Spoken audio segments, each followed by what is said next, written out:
Good morning. Okay, today is day 8, 30 days in Tioman Island. Okay, today I baru rasa macam nak exercise.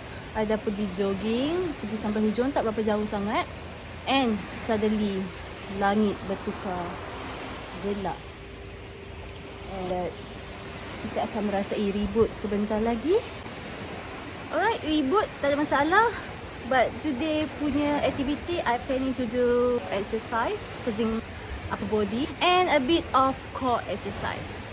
Jomlah kita buat. Hari ni I nak exercise guna ring and I akan bantu dekat sana. Exercise sana dia to the view.